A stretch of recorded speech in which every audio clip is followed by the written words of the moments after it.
Saúdo a todos com a graça e a paz do Senhor Jesus. Amém. Nós queremos estudar a palavra de Deus. No domingo passado nós estudamos João capítulo 15, verso 1 a 17. E eu quero dar continuidade ao ensino da palavra. João capítulo 15. No capítulo 15, verso 1 a 17, Jesus está falando aqui uma parábola, uma comparação. Ele não diz que é uma parábola, mas nós sabemos que é uma comparação que Jesus faz a respeito de si próprio, como a videira, nós os ramos e o Pai o agricultor. Ok, mas não é apenas ramos, videira e agricultor. São também os frutos, o fruto que Deus espera.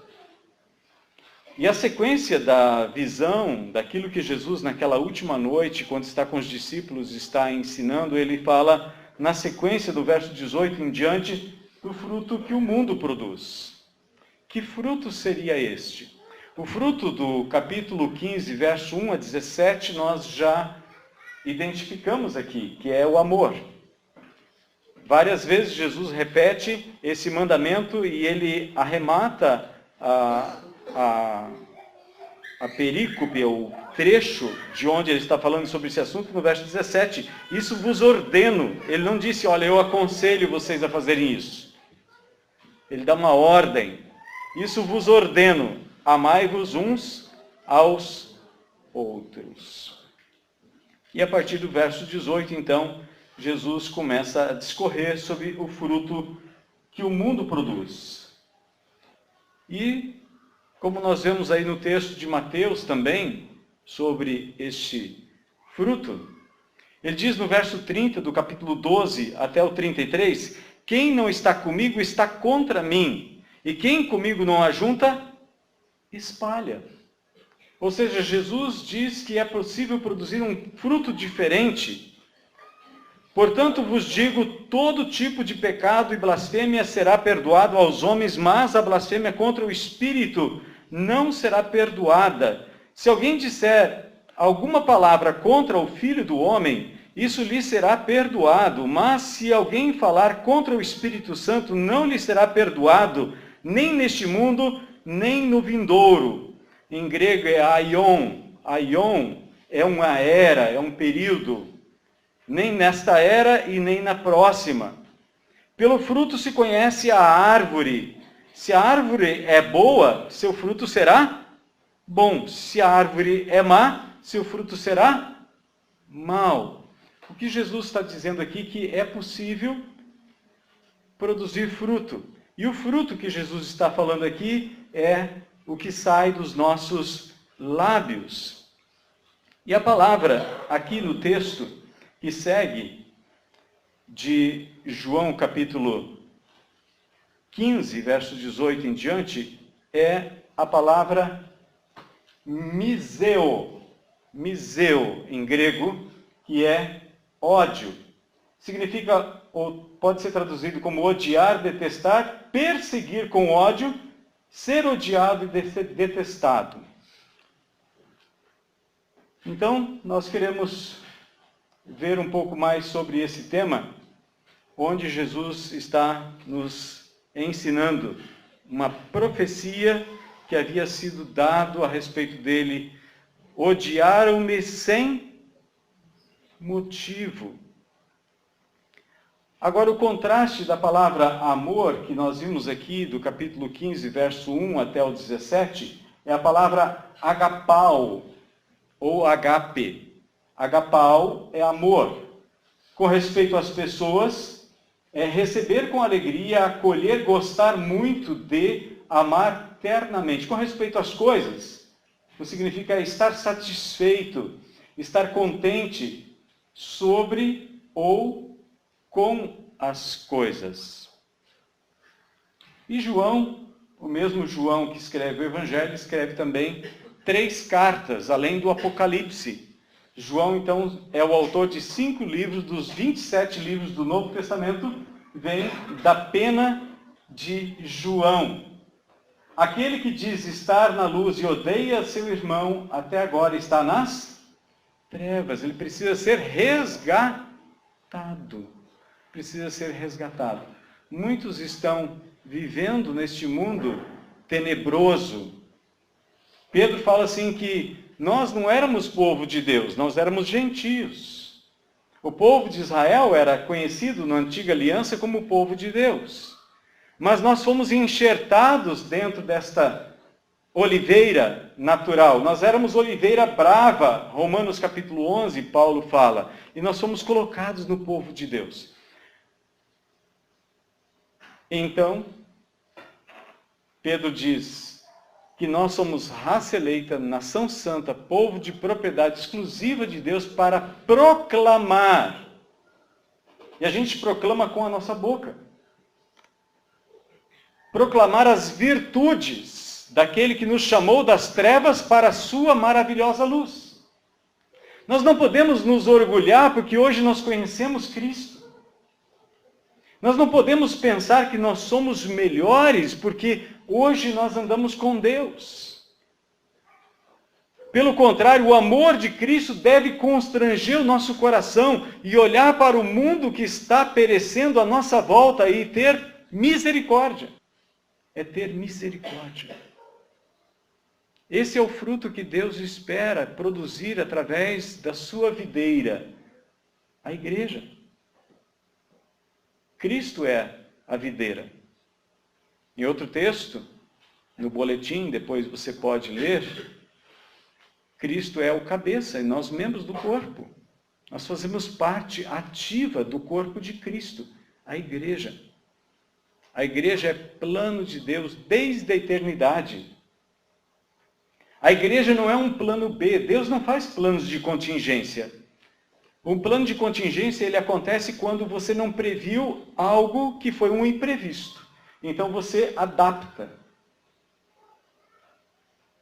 Talvez você está viajando e alguma coisa solta no carro e você tem um pedaço de arame e você amarra aquilo até encontrar um local adequado onde você vai substituir aquela peça por uma peça nova. Você não vai viajar mais agora com arame naquele lugar. A gambiarra, a famosa gambiarra brasileira, ela tem prazo de validade. Agora, Deus é sábio demais para errar. Antes de fazer o mundo, de criar o mundo, ele já havia planejado. E dentro do seu plano está a igreja. Apocalipse capítulo 5, por exemplo, quando João, o mesmo João, ele vê aquele livro nas mãos do Pai, selado com 7 selos, escrito por dentro e por fora, e os anciãos que estavam diante de Deus disseram que ninguém foi achado digno de abrir aquele livro, nem no céu, nem na terra. E então João começa a chorar e se lamentar. E de repente um anjo, um ser vivente daqueles, diz: não chores. O leão da tribo de Judá, que é Jesus, ele venceu e adquiriu o direito de abrir o livro, quebrar os seus selos e ler o livro. E João então diz que entre o trono e os seres viventes havia um cordeiro que havia sido morto. Com a morte de Jesus na cruz, Deus revelou para nós o plano da igreja. Algo que os profetas do Antigo Testamento não conheciam, algo que ninguém no céu conhecia senão o Pai. Foi revelado por Jesus para nós. 1 Coríntios capítulo 2, verso 9, por exemplo, Paulo cita um texto do Antigo Testamento, ele diz que nem olhos viram, nem ouvidos ouviram, e nem jamais penetrou no coração humano o que Deus tem preparado para nós. Mas no verso 10, então, ele diz: mas Deus nos revelou pelo Espírito Santo, porque o Espírito de Deus perscruta todas as coisas. Como nós também, o nosso Espírito, ele sabe o que nós estamos sentindo, pensando. O Espírito Santo de Deus também sabe do plano, e ele revelou isso. Está nas Escrituras. E nós chamamos essas Escrituras de Novo Testamento, uma nova aliança. Uma aliança assinada com o sangue do Filho de Deus. Agora, enquanto neste mundo, o assunto não termina aqui no capítulo 15, no versículo 27, ele percorre todo o capítulo 16.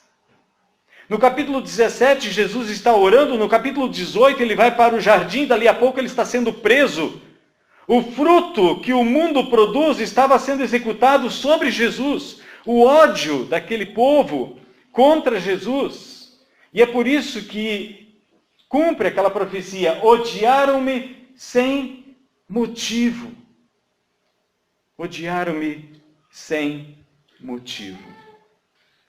A palavra dioko é a palavra perseguir. E nós vamos depois ler o texto e vamos ver que, assim como perseguiram Jesus e odiaram Jesus, outra coisa que o mundo faz é a perseguição. É fazer correr ou fugir, afugentar, escapar, correr prontamente a fim de capturar uma pessoa ou coisa, correr atrás, correr com determinação, figurativamente, de alguém que, numa corrida, dispara em direção ao ponto de chegada. Perseguir, de qualquer forma, seja qual seja, incomodar, preocupar, molestar alguém, perseguir, ser maltratado, sofrer perseguição por causa de algo. Jesus disse: se perseguiram a mim, vão perseguir vocês também. Paulo aconselha Timóteo e ele diz: olha, Timóteo, todos aqueles que quiserem ter uma vida piedosa vão ser perseguidos. Vão ser perseguidos. Eu não estou dizendo que toda perseguição procede. Toda perseguição, ela é uma garantia de que nós estamos vivendo corretamente. Talvez você ouça alguém correndo, veja alguém correndo, ou de carro, e dali a pouco vem um outro carro com uma sirene em cima. Uiu, uiu, uiu, uiu. Certamente aquele cidadão que está correndo e fugindo ali, sendo perseguido, não fez uma coisa muito boa. Concordam comigo? Então a perseguição em si não é a garantia da certeza de que a pessoa está certa. Ok? Então nós não podemos misturar as coisas. Ok? Então vamos ver o texto de João, capítulo 15, versos 18 a 27. O texto diz assim: se o mundo vos odeia, sabei que primeiramente odiou a mim. Se fosseis do mundo, o mundo amaria o que era seu. Mas o mundo vos odeia, pois não sois do mundo. Pelo contrário, eu vos escolhi do mundo. Lembrai-vos da palavra que eu vos disse. O servo não está acima, não é maior do que o seu senhor. Se perseguiram a mim, também vos perseguirão. Se obedeceram a minha palavra, obedecerão também a vossa.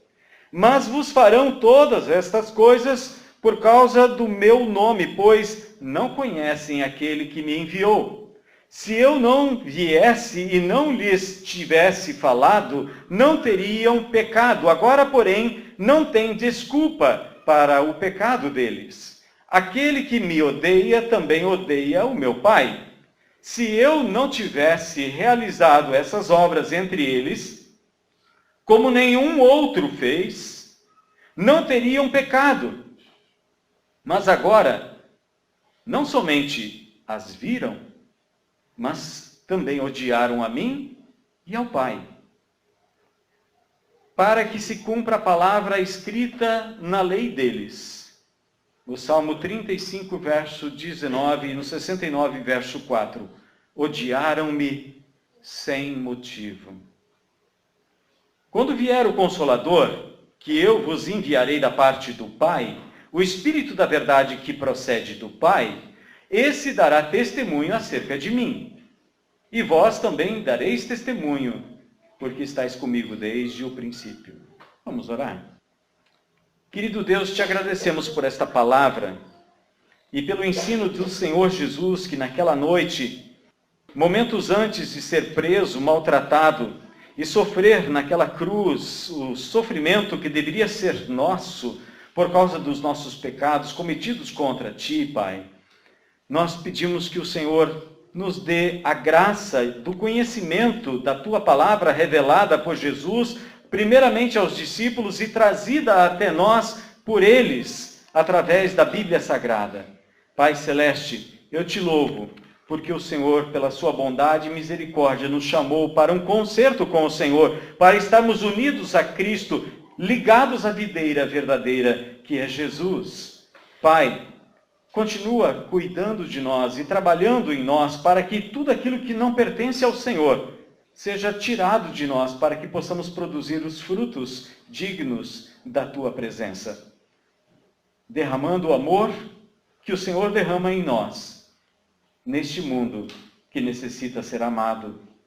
Porque Tu amaste o mundo de tal maneira que deste o Teu único Filho para que todo aquele que nele crê não pereça, mas tenha a vida eterna. Que possamos ser mensageiros desta vida eterna neste mundo tenebroso que precisa da luz, que é Cristo Jesus. Em nome de quem oramos, pedindo a direção e sabedoria do alto. Amém. Amém? Amados, quando Jesus orou pelos discípulos naquela noite, logo depois de ter comido a ceia junto com os seus discípulos, ele orou e ele disse que estava orando não somente por aqueles, mas também por aqueles que viessem a crer nele através da palavra deles. Verso 20 do capítulo 17 fala assim: e rogo não somente por estes, mas também por aqueles que virão a crer em mim pela palavra deles. A palavra dos discípulos de Jesus chegou até nós hoje. E através da pregação dessa palavra, pessoas hoje estão crendo no Senhor Jesus, estão sendo salvas. Assim como nós fomos salvos. A mensagem do Evangelho continua sendo difundida, pregada, anunciada. Eu gostaria de compartilhar algumas lições que esse texto nos traz. Primeiro, o mundo odeia Jesus e o mundo odeia quem segue o Senhor Jesus. Não adianta a gente tentar dizer que o mundo que nos cerca é um mundo transformado. Quando a palavra de Deus fala sobre a palavra mundo, cosmos em grego, ela está falando ou se referindo a 3 tipos diferentes de mundo. O universo criado por Deus é um mundo. O mundo habitado, ou seja, a raça humana, também é usada a palavra cosmos, mundo. O terceiro uso da palavra mundo é o uso da palavra mais negativa, no sentido daqueles que não querem Deus. Preferem a criação ao Criador. Deu para entender mais ou menos a diferença? O universo criado, mundo. A raça humana, o mundo habitável, mundo. E aqueles que amam mais as coisas criadas do que o Criador, também são considerados mundo. Se você tiver facilidade, se não apenas ouça a leitura de 1 João capítulo 2, João escreve na sua primeira carta, no capítulo 2, o verso 15 até o verso 17, ele diz o seguinte: não ameis o mundo nem o que há nele. Se alguém ama o mundo, o amor do Pai não está nele. Lembra do que nós estamos falando aqui? O que o Pai espera que nós venhamos a produzir é amor. Agora, se o nosso amor é para as coisas criadas em lugar de nós amarmos o Criador, nós estamos traindo o nosso Criador. Ele diz: não ameis o mundo nem o que nele há. Se alguém ama o mundo, o amor do Pai não está nele. Por quê? Porque o mundo e tudo que nele há, o desejo da carne, o desejo dos olhos, o orgulho dos bens, não vem do Pai, mas vem do mundo. Ora, o mundo passa, bem como os seus desejos, mas aquele que faz a vontade de Deus permanece para sempre. Porque Deus amou o mundo de tal maneira que deu o seu único Filho para que todo aquele que nele crê não pereça, mas tenha a vida eterna. a imortalidade, aquilo que o cientista não vai conseguir nunca. Você pode frequentar a academia o restante dos seus dias. Você não vai renovar a sua juventude. Você pode ficar mais ágil, você pode ficar mais forte, você pode ficar mais saudável. Mas o mundo passa. Até uva passa. Essa é velha demais, né? Segundo, verso 19. O mundo ama o que lhe pertence. Então, aqueles que amam as coisas do mundo, as coisas criadas no lugar do Criador, vai amar aquilo que pertence a eles. O amor acaba se voltando para aquilo que pertence a eles. Jesus disse: não construam para vocês um tesouro sobre a terra, porque onde tiver o tesouro de vocês, ali vai o seu coração. O nosso coração, ele é muito obediente, ele vai para onde está o nosso tesouro. Então nós precisamos ter muito cuidado. Onde está o nosso tesouro?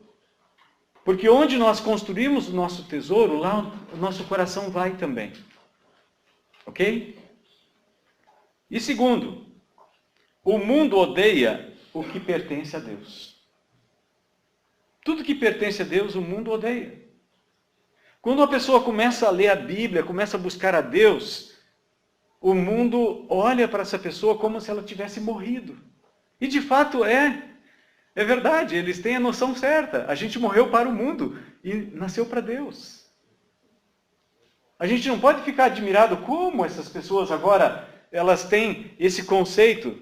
Se você quiser, e se você for rápido na Bíblia, 1 Pedro capítulo 4, por exemplo, se não apenas ouça a leitura desse texto, 1 Pedro capítulo 4, ele diz assim no verso 4, eles acham estranho que não vos juntais a eles na mesma carreira desenfreada de licenciosidade e por isso vos difamam. O mundo fica assim, abismado. Agora o cara só vai na igreja, só quer saber de Deus, só quer saber de Bíblia. Só vive no meio dos crentes. Não é isso que as pessoas estão dizendo? E eles estão certos. Eles ficam admirados. Por que a gente não está fazendo concorrência com eles no mesmo desejo desenfreado?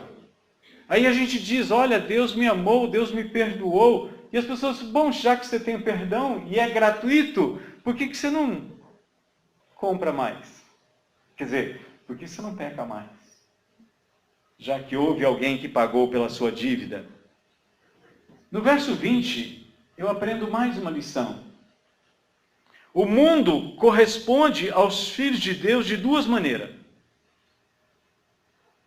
Aqui, a palavra mundo são as pessoas. Não as coisas.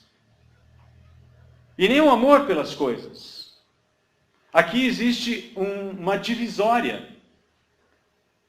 Primeiro com perseguição por aqueles que não querem Deus. Mas também com submissão para aqueles que querem a Deus. É como Jesus fala em Mateus capítulo 25, que ele mesmo vai separar uns dos outros como o pastor separa cabritos de ovelhas. É como a parábola, a sétima parábola que Jesus conta em Mateus capítulo 13, por exemplo, ele conta 7 parábolas. E na sétima parábola ele fala da parábola da rede. Se lança a rede como se fosse um arrastão, quem conhece sabe de pesca.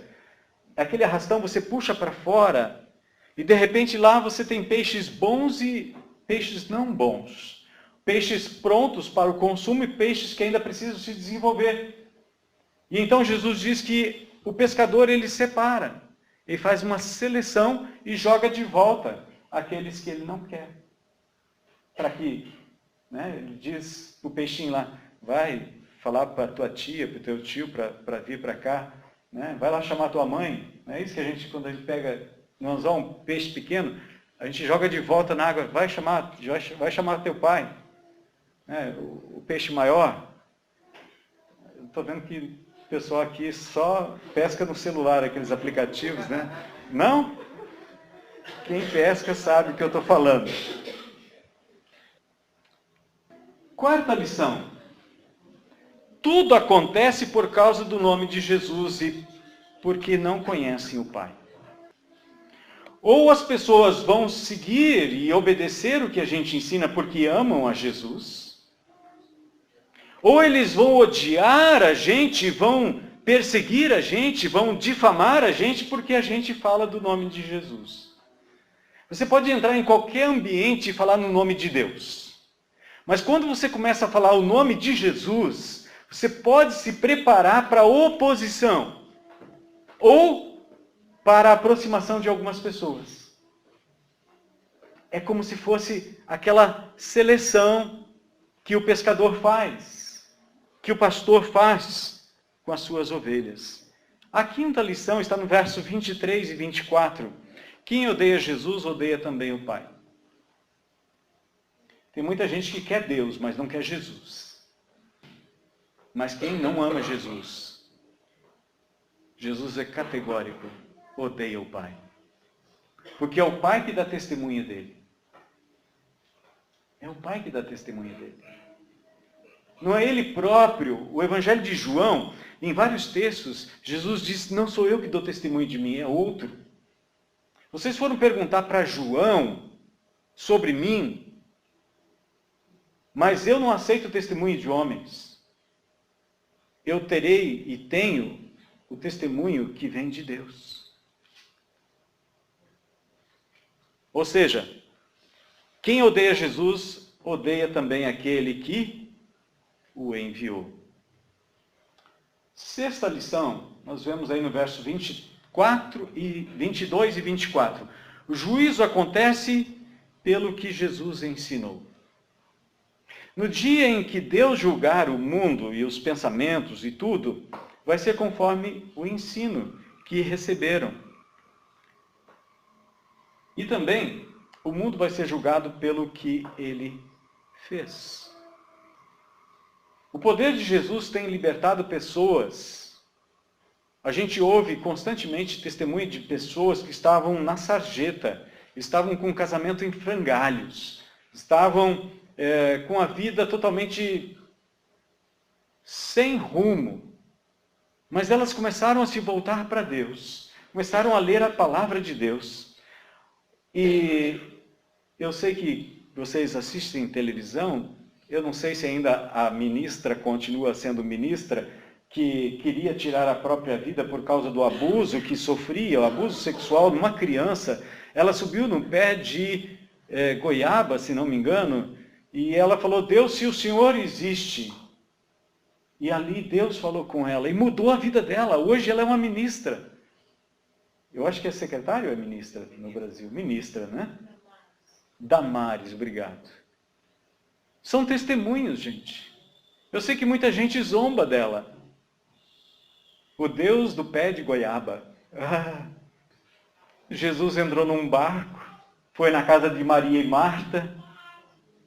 Aliás, Jesus, ele entra na sua casa, ele não tem medo de entrar na sua casa. Pode ficar tranquilo, pode ficar tranquila.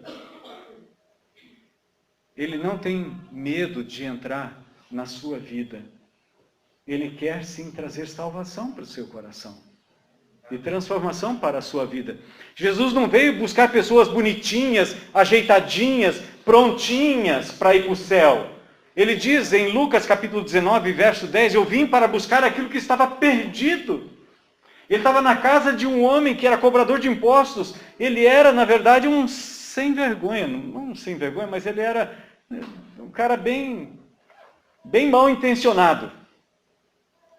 Ele era um cobrador de impostos, ele queria se dar bem nas custas do povo, e o próprio povo dele. Zaqueu era o nome dele. Jesus veio para buscar o que estava perdido. Eu e você. Fazemos parte desses que ele veio buscar. O mundo que está em trevas à nossa volta faz parte daqueles que ele veio buscar. Sétima lição. O fruto do mundo produz o quê? Verso 25. Ódio, destruição. O fruto de quem está ligado à videira deve produzir amor. O que deve nortear a nossa existência é o amor de Deus. Amém? A 8ª lição está no verso 26.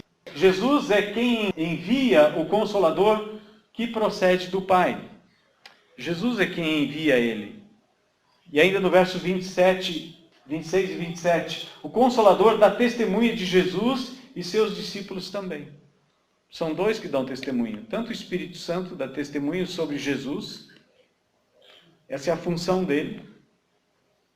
É uma das tarefas dele. Dar testemunho de Jesus e nos ajudar a dar testemunho de Jesus também. É como está no capítulo 17, verso 20, que eu li há pouco.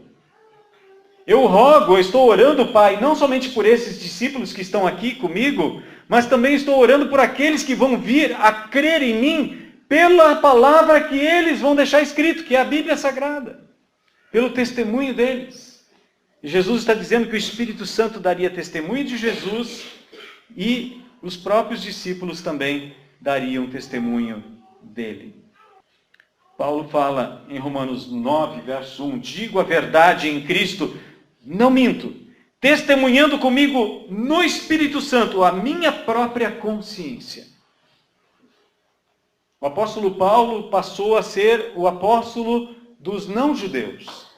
Ele viajou pelo menos 3 viagens bastante produtivas, plantando igrejas para a glória de Deus. Atos 15, verso 8.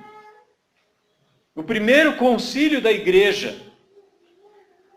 O texto nos diz, ora, Deus que conhece os corações, lhes deu testemunho, concedendo o Espírito Santo a eles, como também a nós nos concedeu. Eles estavam naquela dúvida, será que essas pessoas que não são judeus precisam ou não precisam se circuncidar, cumprir aquelas leis da antiga aliança? A conclusão deles foi, o Espírito Santo foi dado para eles como foi dado para nós. Nós não temos que impor nada sobre eles. Essas leis de comer carne, disso, não pode comer daquilo, guardar esse dia, não aquele, nós não vamos impor sobre eles. Porque o Espírito Santo, que é o que dá o testemunho sobre Jesus, deu a eles o mesmo que deu a nós a presença do Espírito Santo. Hebreus capítulo 2, verso 1 a 4, nos diz, por esta razão, importa que nos apeguemos com mais firmeza às verdades ouvidas, para que delas jamais nos desviemos, porque há um perigo. Com o passar do tempo, às vezes nós perdemos o rumo. É necessário sempre olhar para trás para saber para onde a gente está indo. Eu fui criado na lavoura, e na lavoura eu e meu pai fazíamos medição de terra. A gente contratava gente para trabalhar, para limpar a lavoura. Então a gente media aquilo que havia sido limpo para saber quanto nós podíamos pagar para cada um dos trabalhadores. Eu ajudei meu pai a fazer medidas de vários tipos de medidas. Também ajudei meu pai a fazer curvas de nível. Lembra disso, Gilmar? Curva de nível. E depois veio aqueles tratores maiores, faziam o terraço. Microbacias.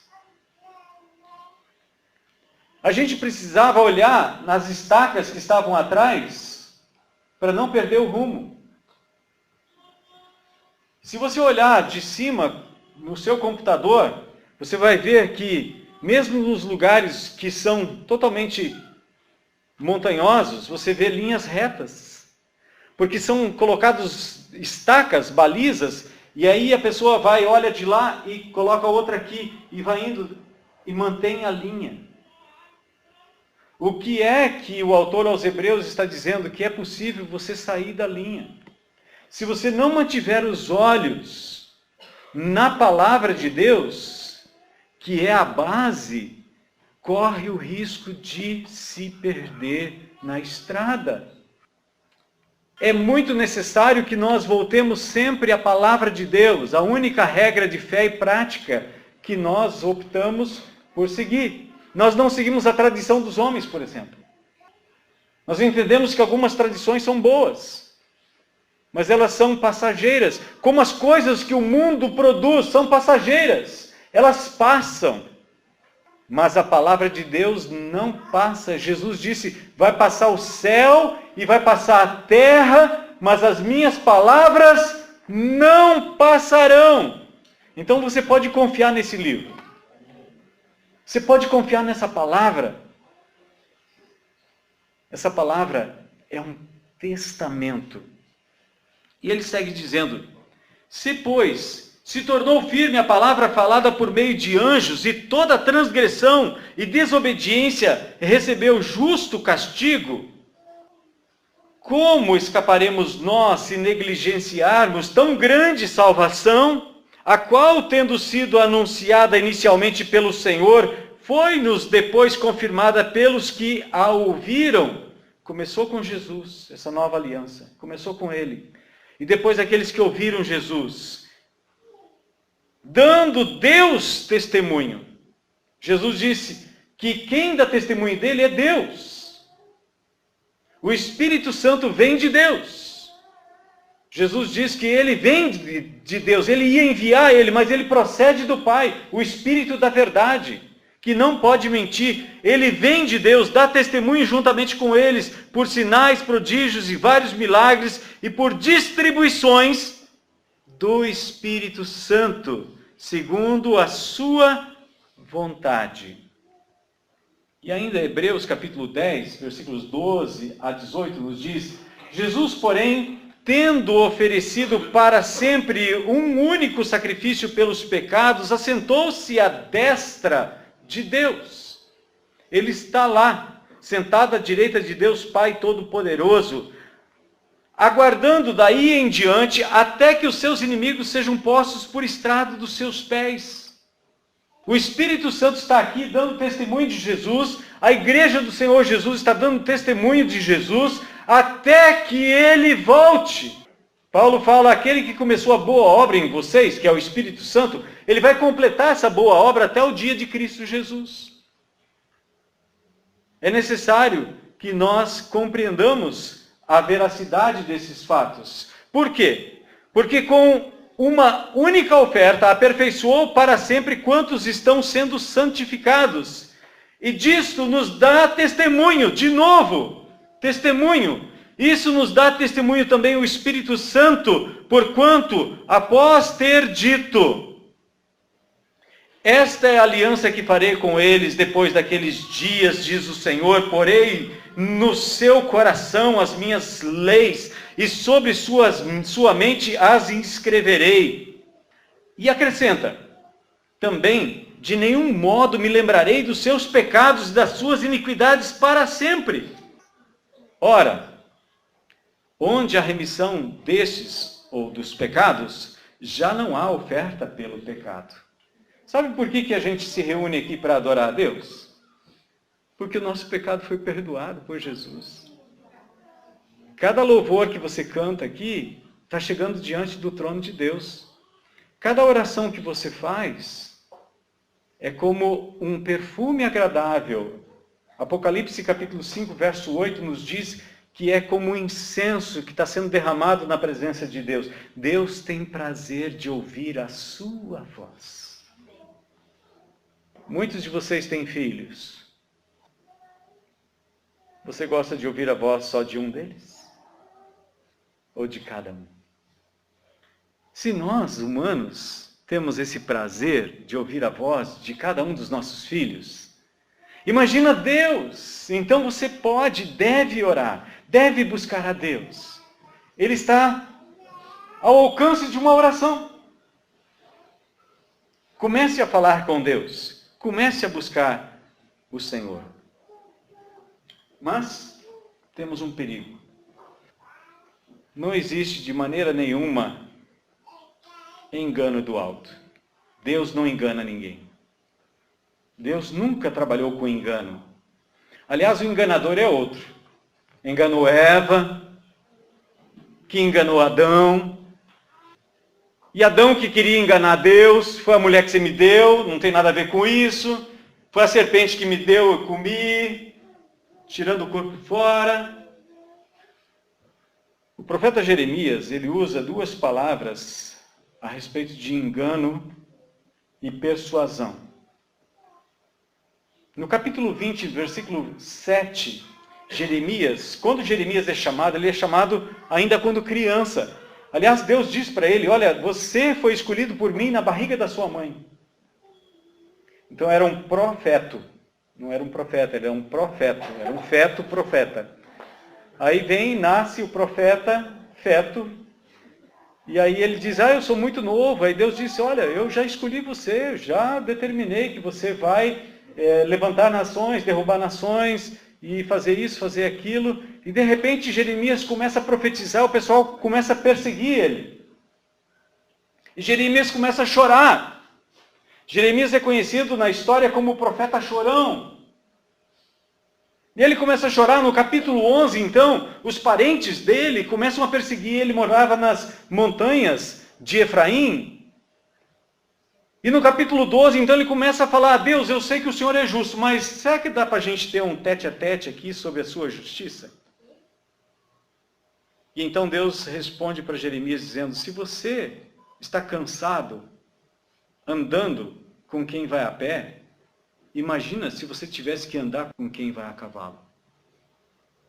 Se você acha que está difícil e perigoso estar no meio dos seus parentes, imagina se você tivesse que passar por estradas perigosas à beira do Rio Jordão, onde os assaltantes se entrincheiram para roubar. Aí Jeremias fala assim, Senhor, eu achei que o negócio ia ser diferente. Me persuadido eu fiquei, Jeremias nos diz. O que existe, sim, é auto-engano. Tiago nos diz, não vos enganeis, meus amados irmãos. Por quê?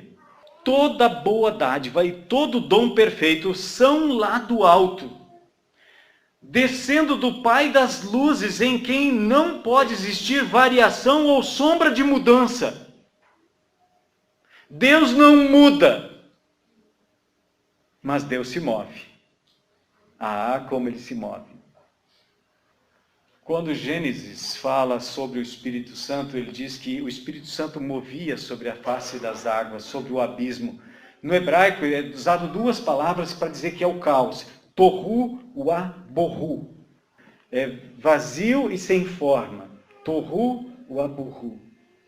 E o Espírito Santo estava ali pairando, se movendo sobre as águas, produzindo vida. Na segunda carta de Pedro, no capítulo 3, Pedro fala que Deus tirou o mundo do meio das águas e está no meio das águas. Aí, para quem acha que tem universos, galáxias, milhões de galáxias, é uma outra conversa. Todo dia a gente pode conversar sobre isso. Mas Deus fez um mundo habitável. Deus não precisa de experiência para fazer outras galáxias, para ter talvez outros locais. Não, ele nunca errou e nunca erra. Deus fez um mundo habitável. Ele chama isso de mundo. Deus fez a raça humana. Ele chama isso de mundo. As pessoas deste mundo. Mas também tem a outra palavra para mundo, que é para aqueles que não querem Deus. Amam mais o mundo do que o Criador do mundo. Pois, segundo o seu querer, Ele nos gerou pela palavra da verdade, para que fôssemos como que primícias de suas criaturas.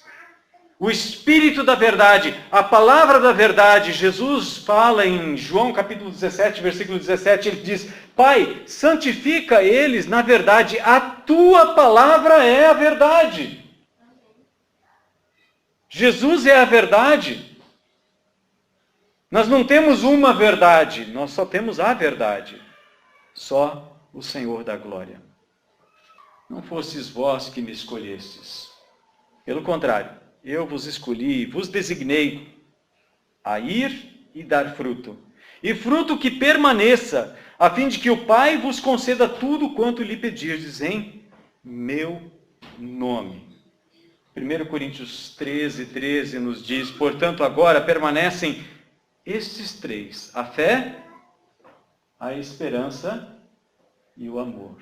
Mas o maior deles é o amor.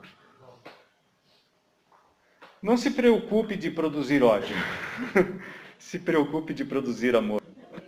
O ódio é da natureza humana. O ódio é deste mundo. Jesus veio para que nós produzíssemos agora um novo fruto. O amor que procede do Pai, derramado em seu Filho e derramado em seu coração. Romanos 5:5 nos diz que o amor do Pai é derramado em nosso coração pelo Espírito Santo. E aí a gente consegue amar. E a gente deve amar. Esse é o único fruto que Deus espera de nós, o amor. Porque Deus amou o mundo de tal maneira que deu o seu único Filho, para que todo aquele que nele crê, em Jesus, não pereça, mas tenha a vida eterna. 1 Coríntios 8:1 fala que o saber deixa a pessoa orgulhosa, mas o amor edifica o outro. O amor edifica. Então, se você deseja produzir este amor, eu quero convidar você para se colocar de pé. Eu quero orar com você. Se você deseja orar pedindo a Deus que produza em você este amor, faça a sua oração mais simples. Sabe, Deus não se impressiona com a nossa performance na hora da oração. Não são as nossas palavras rebuscadas que vão impressionar Deus. Não são as nossas palavras bem elaboradas, frases prontas que vão tocar no coração de Deus. Então corra para os braços do Pai. Ele é amoroso, Ele é bondoso, Ele é misericordioso, Ele está esperando você. Na verdade, Ele está esperando cada um de nós. O bom pastor encontrou a ovelha perdida, a dona da casa vasculhou a casa, resgatou os valores perdidos da dracma perdida, mas a festa só aconteceu quando o filho voltou para casa. Quando a ovelha foi encontrada, houve alegria. Quando uma pessoa crê no Senhor Jesus, nós nos alegramos junto com essa pessoa. Quando pessoas são restauradas, casamentos são curados, vidas são restauradas, nós nos alegramos com essa pessoa. Mas a festa só vai acontecer na casa do Pai. Na casa do Pai. É lá, para lá que a gente vai. Amém? Então, não vá sozinho. Não vá sozinho para a casa do Pai. Seja testemunha. O Espírito Santo vai te dar sabedoria para ser testemunha para tantas pessoas que ainda não conhecem Jesus. Elas precisam conhecer Jesus, porque só depois de conhecer Jesus é que elas vão conhecer o Pai. Amém? Então faça a sua oração mais simples, ou simplesmente peça, ou simplesmente derrama seu coração diante do Pai. Senhor, nosso Pai, nós ouvimos a palavra de Jesus, que naquela noite estava com o seu coração constrangido por causa de tudo que ele haveria de sofrer, por causa daqueles discípulos que estavam com ele. E a tua palavra nos diz no começo daquela noite que o Senhor amou eles e amou até o fim. O Senhor não amou até um certo ponto e depois abandonou eles. Não, o Senhor amou eles até o fim. O Senhor tem o mesmo amor por nós e Jesus não tem ciúme disso, Pai. O Senhor, Jesus nos diz que o Senhor nos ama, assim como o Senhor amou Jesus. E isso nos constrange. Como o Senhor pode nos amar dessa maneira? Como um Pai eterno, poderoso, Criador dos céus e da terra, pode amar pessoas como nós, que falhamos, erramos, mentimos tantas vezes odiamos, tantas vezes reproduzimos as coisas que este mundo reproduz. Senhor amado, tem misericórdia, tem tem misericórdia de nós e perdoa nossos pecados. Estende o teu perdão sobre nós, Senhor. E fortalece nosso coração para que nós possamos produzir, sim, amor do Senhor. O mesmo amor que Jesus tem por nós. Que nós sejamos, assim, reprodutores. Que sejamos ligados à videira para produzir o amor que o Senhor deseja e o Senhor almeja que este mundo conheça, para que não haja ninguém nesta terra que diga, eu não fui amado. Senhor, que nós possamos amar, de fato e de verdade, não apenas de palavras, mas de fato e de verdade. Derrama o teu amor sobre nós, em nosso coração. Espírito Santo, derrama este amor do Pai em nosso coração. Que nós possamos andar neste amor, nós possamos viver neste amor, nós possamos agir neste amor do Senhor. O Senhor nos amou primeiro.